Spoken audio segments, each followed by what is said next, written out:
Well, the relationship between Ottawa and incoming U.S. President Donald Trump doesn't appear to be getting any friendlier as tough tariff talks continue. Let's check in right now to Ottawa. Jeremy Sharon standing by with more on this. Jeremy, the back and forth jabs continue between Trudeau and U.S. officials. The question all of us are wondering now is kind of where does this relationship, supposedly one of the best friendships and allyships in the world, stand at this point? That's a great question, Nick. And you know, I think many are wondering exactly where it stands. And the latest in this saga of this strained relationship are comments coming from Elon Musk, who we know will be part of the Trump administration, an advisor to the prime minister, or to the president-elect, rather, and who is expected to play somewhat of a significant role in this administration. We heard from Elon Musk yesterday on social media platform X that he believes Prime Minister Justin Trudeau is an insufferable tool who won't be in power for much longer.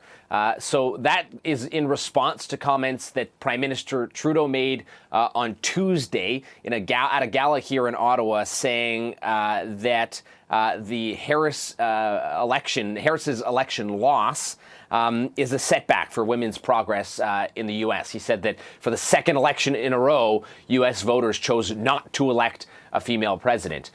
So, you know, that is the criticism that the prime minister faced from Elon Musk for those comments.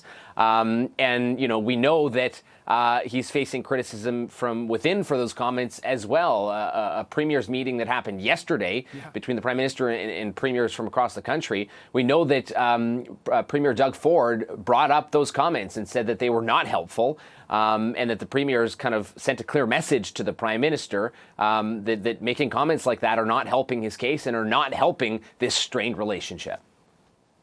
Okay. Jeremy, going back to Trump now, Time magazine has named him as its Person of the Year for a second time. I think when you look back at 2024, kind of no surprise here.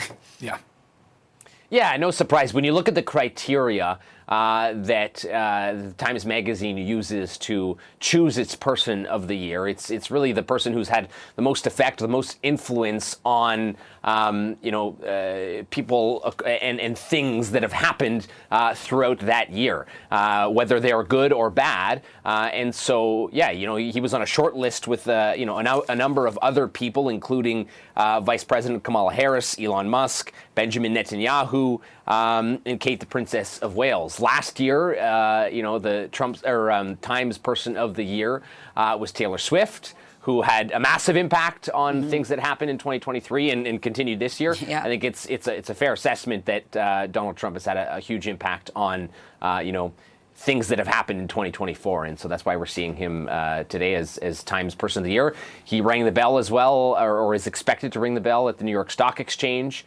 kind of coinciding with this naming of being Times Person of the Year. So yeah, kind of an interesting nod to Trump. Is indeed. Okay, yeah. Jeremy Sharon live in Ottawa today. Appreciate the updates, Jeremy. Thanks.